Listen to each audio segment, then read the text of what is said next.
The following presentation was made possible by the Alltech Media Group, a Southern California multimedia company providing exponential branding and marketing services to all their clients. The Alltech Media Group understands the value of the 3W strategy, providing their clients proven, trackable results. Let us make it easy for you to grow your business. Visit alltechmedia.com.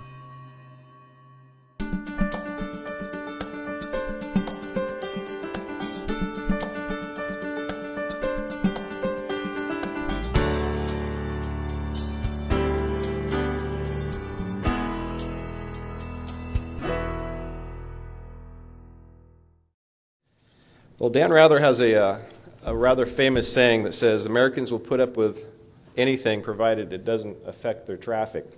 I don't know if he's been to Riverside lately, but as a community we definitely understand that and can appreciate that. With that, today's speaker previously ran Business Transportation Housing Agency, which was replaced with the new California State Transportation Agency focused solely on transportation issues. This new agency remains one of the largest in the state of California. Its operations address transportation issues that directly impact the state's economic vitality and quality of life, including public safety, construction, and maintenance, and high-speed rail. He has been at the center of the most major transportation policy decisions in the state of California for the past 15 years, having served as Chief Transportation Policy Consultant. He was sworn into his current position on July 1 of this year. It is my pleasure to welcome from the California State Transportation Agency and friend of Riverside, Secretary Brian Kelly. Good morning, Riverside.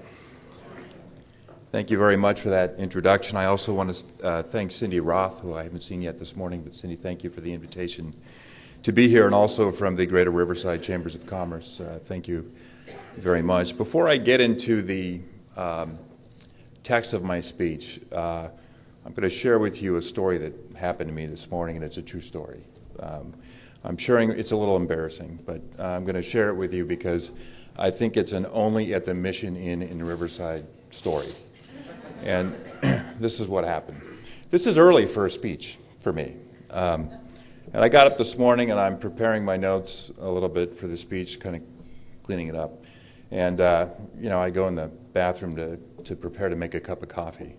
And I put water in the cup, and when I stand up, I hit my head on a shelf above the sink, hard, right? Boom, spill the water. I'm dazed. I fall back a little bit against the wall, and I'm thinking, man, what just happened? And I look up, and I'm actually thinking, am I seeing stars right now?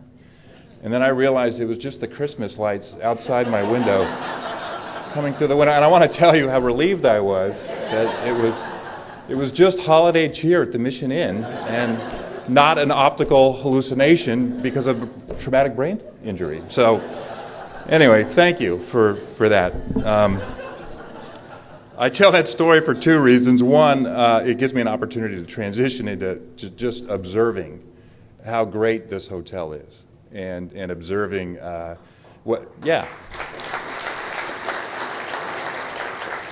I have been here before, but not in December. And just walking around last night and soaking it all in, I mean, it really does, give you that great feeling at the holiday season. And seeing the crowd out there, I mean, it's great for the community. So again, I just want to observe and acknowledge what a great thing this is that you all do down here. I'm also impressed so much by all the stuff that's going on in this community. That's great. The other reason I tell that story is because as I get into the text of my speech, and it gets incoherent, I just want you to all remember I banged my head on the shelf this morning, and so please be mindful of that. So obviously, I try not to take myself too seriously, but I certainly take the work we do very seriously, and we do a lot of things in Sacramento that are intended to help and make sure that the economy in California is going in the right direction. And I'm actually proud to say and stand here to say that I think California is in the midst of an important comeback, a California comeback that we should all be proud of and that we're all going to benefit from. And I want to give you some numbers that bear that out. Since February 2010, California has created more jobs than any other state in the country. We have strung together now 27 consecutive weeks of job creation. That's the most in the nation. After years of decline, Manufacturing jobs in California are up in both 2011 and 2012, again after years of decline. GDP growth in 2012 was 3.5%. That is the fifth best growth rate in the country. And just last year in 2012, we had $162 billion in exports for 2012. That is the most in the state's history. I think clearly you heard this earlier, but I think one of the more intriguing and important indicators that the California comeback is well underway is General Flournoy and his family have returned to California. And I think we should all be mindful of that. I don't say that in a boastful way. I actually say it because that kind of growth and the things it means for us in Sacramento, it's a product of difficult decisions, difficult policy decisions we make and things we all got to do together to pull the state out of a tough stretch. I mean, you guys all know it better than I. But we had a very difficult last half of the decade, and we are emerging from it. And what that means to me, what I think it means to all of us and the work we do in Sacramento, is after years of cuts and decline and disinvestment, we now have the opportunity to reinvest in California, reinvest in the state, reinvest in our future. And that's what's exciting, so exciting to me about the turn that we're seeing in our economic condition, and that's great stuff. Clearly, under the Brown administration, the beginning of reinvestment occurred last year. The governor's focus last year was in areas of like K-12 education, higher education, and health care. Again, after years of cuts last year, for the first time, we were able to reinvest in those areas. My hope this year, as we begin the work of preparing a budget for January 10th, 2014, for the next fiscal year, is that we'll be able to reinvest in areas that fall under my purview. Infrastructure and the important work of making sure that we are preparing, investing in our infrastructure and doing the things we need to do to keep this economic expansion going and expanding and growing even more. And so that's work that we're immersed in now in Sacramento. I think we have an opportunity in the budget context there to invest what we call cap-and-trade funds in transportation infrastructure this year, and we're working to develop that plan. It'll be part of the governor's budget proposal. During the down years, there was occasion where the general fund borrowed money from other accounts to keep California floating and moving and keeping programs available, and we borrowed some money from the transportation funds. Those aren't due for years out, but I'm hopeful with the growth we have and the stability we see, we can pay those back early and put those dollars to the streets and, again, help build and invest in our infrastructure. As we get in these surplus years, the governor's approach is pretty simple. He wants to use these kind of surplus revenues for one-time investments that are really tied to economic development and economic growth. You will not see him return to investments in ongoing programs until we're certain that we've got sustainable funds for any ongoing investment. And that, frankly, is a change from the policy of the past, but a necessary change. So, again, with the economic growth, I'm hopeful that we're going to see opportunity to reinvest in transportation. And I want to use that as a point to talk a little bit about the agency and the work that my agency is doing. As noted on July 1st, 2013, what was the Business Transportation Housing Agency became the California State Transportation Agency. And this change was important because it provided cabinet-level focus in Sacramento on transportation policy in California.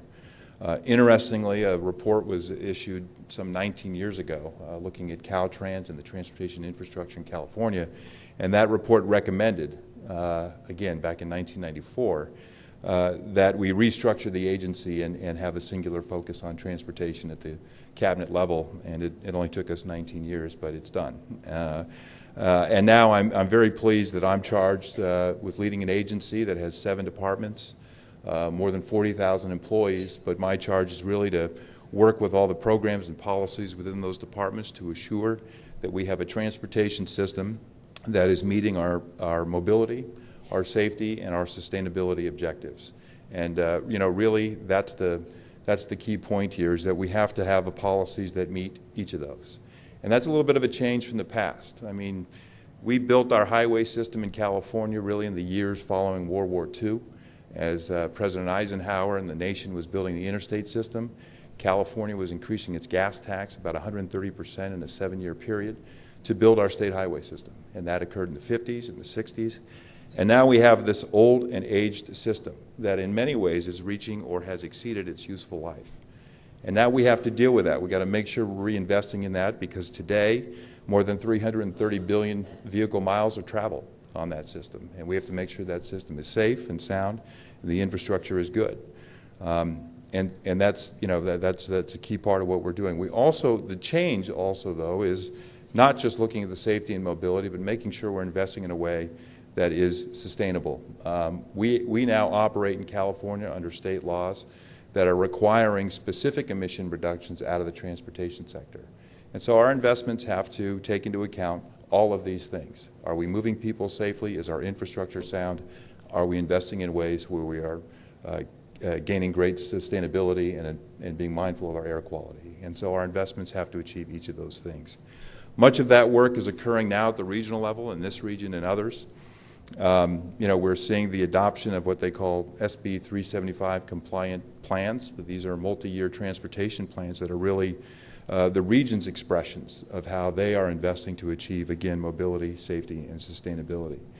There are a couple of work groups that we've put together at the agency to start to shape what the next 10 years of transportation could and should look like in California. I've got a group called the California Transportation Infrastructure Priorities Group, and we meet next week, and we are working to lay out a multi-year vision for transportation in California, and then put together the things we need to do to see that vision to reality. I will tell you today that, again, the work is ongoing. We meet next week, but I'm sort of developing the vision now of what that system could look like. And there are sort of 5 pillars to that vision, and I'll just briefly go through those. One is a focus on preservation. I said it before that we have 330 billion vehicle miles traveled on our system today. It's an old and aged system. We have 32 million cars and trucks that travel on that system in California. That's by far the most in the country. And we've got to make sure that this system is preserved and in sound condition. So I've got a fix-it-first philosophy that I want to bring forward.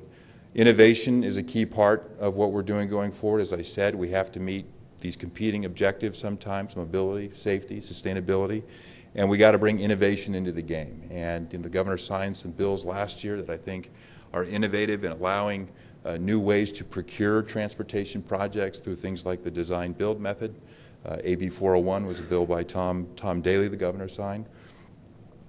He's signed other bills that allowed for other ways for regions and locals to fund transportation improvements. SB 142 by Mark DeSaulnay, that was legislation that allowed a new funding mechanism for transit agencies to do public transit investments in cities, and that's another example of the kind of innovation that we've got to follow through on. Look, I know it's controversial in this area, but I've got to say that I think the governor's focus on putting together and developing in California a high-speed rail system falls under the important innovative strategies that we have to employ and deploy going forward. And just a couple of comments on that. It's a challenge, but nothing worth doing is easy. But I do think it's worth doing. I was recently had the great fortune of traveling high-speed rail overseas. And here we call it innovative, there they call it routine. There are countries in the planet here who have high-speed rail museums, and we're just trying to get the project going. So I think we gotta put it in its right frame. And look, the option today to take passenger rail in California from Southern California to Northern California is not much of an option. Recently there was a story that ran in the AP. It may have run in some papers down here. I know it ran in Sacramento, but it was a story written by a father who was taking his son on a train ride. And their objective, his 4-year-old son on a train ride in California. So they're going to board a train in the Southern California basin. They're going to go up to the Bay Area. Here was his train ride. He boarded a bus in Los Angeles, took the bus to Bakersfield, got on a train in Bakersfield, took the train to Stockton, got off the train in Stockton, took a bus to Sacramento. 7.5 hours was that trip. Not much of a train trip for the 4-year-old who loves train travel. The alternative is to take the once-a-day coastal service that Amtrak provides from the Southern California basin to the Bay Area. That trip takes 11.5 hours today. We think we can do better, and we think we should do better by that father, by that son, and by Californians. And so high-speed rail is the governor's expression of that, and we are not going to walk away from that commitment because it's important for us to meet our sustainability, our mobility, and our safety objectives. And what's important, and I think the other element and pillar of our vision is integration, and that's really important for high-speed rail. It's not about just building a fast train up and down the spine of the state. We do want to build this in a way where we're cooperating closely with our local transit providers and regional rail providers to ensure that we've got great connectivity and seamlessness in working together. Integration is another key part of what we need to focus on going forward for transportation. The fourth pillar is reform. You know, when I took this job, I've worked in transportation for 18 years before I took this job.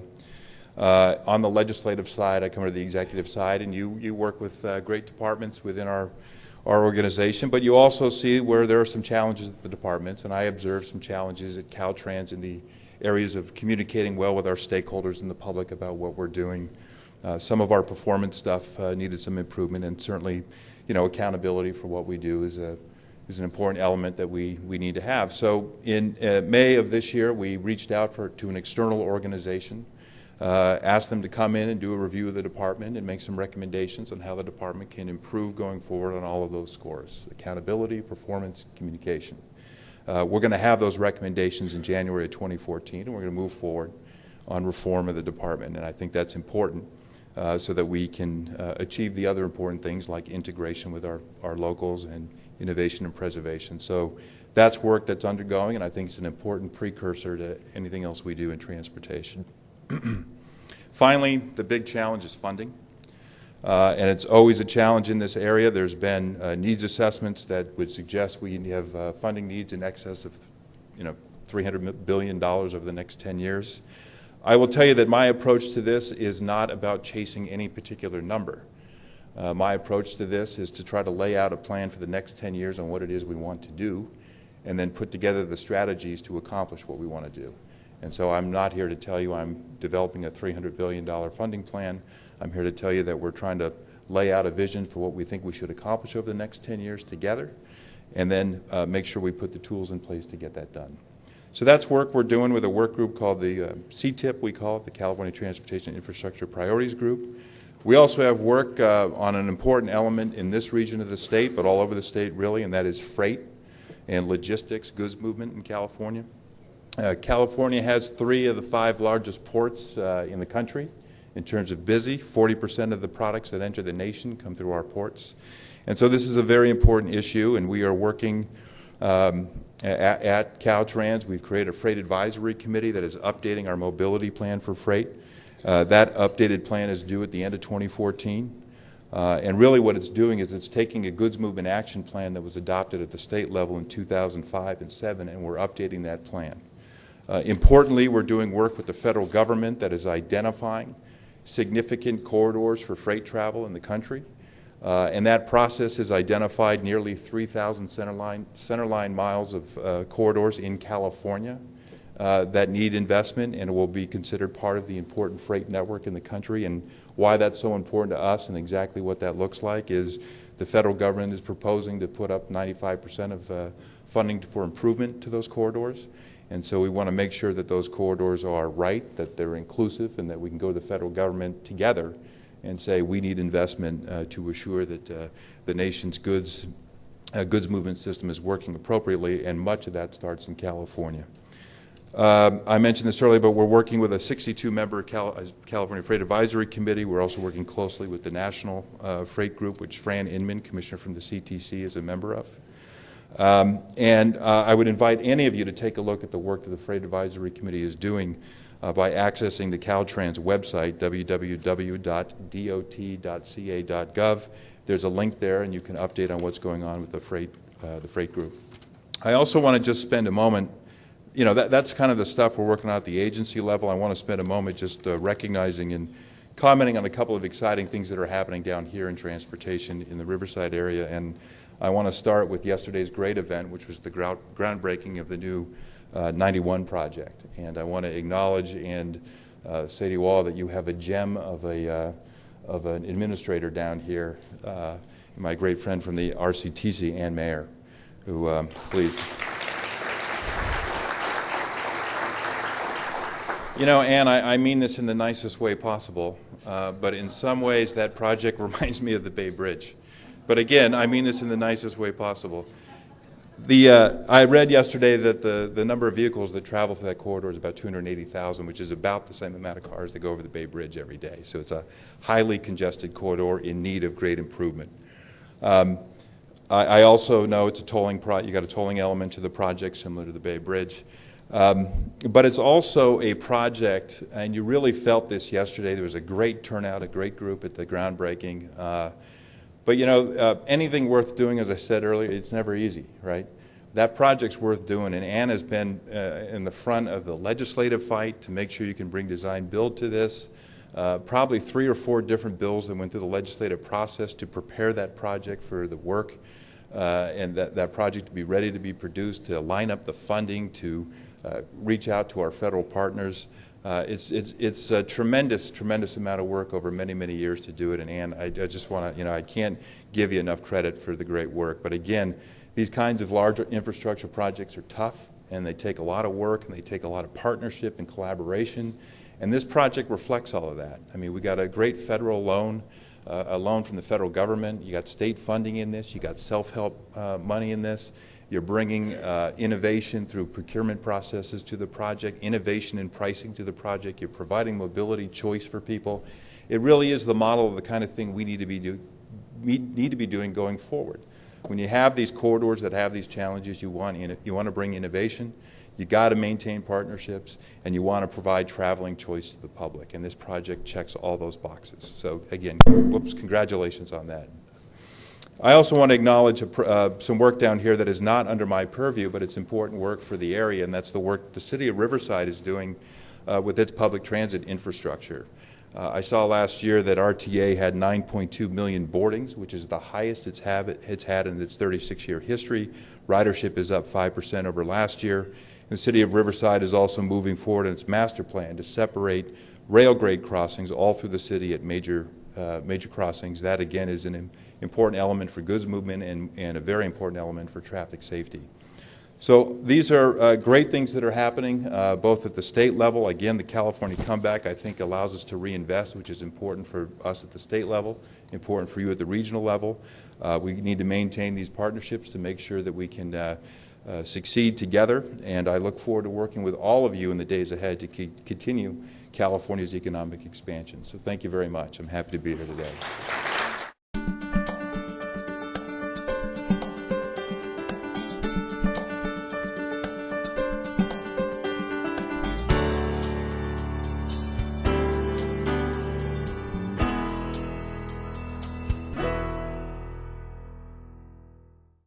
The following presentation was made possible by the Alltech Media Group, a Southern California multimedia company providing exponential branding and marketing services to all their clients. The Alltech Media Group understands the value of the 3W strategy, providing their clients proven, trackable results. Let us make it easy for you to grow your business. Visit alltechmedia.com.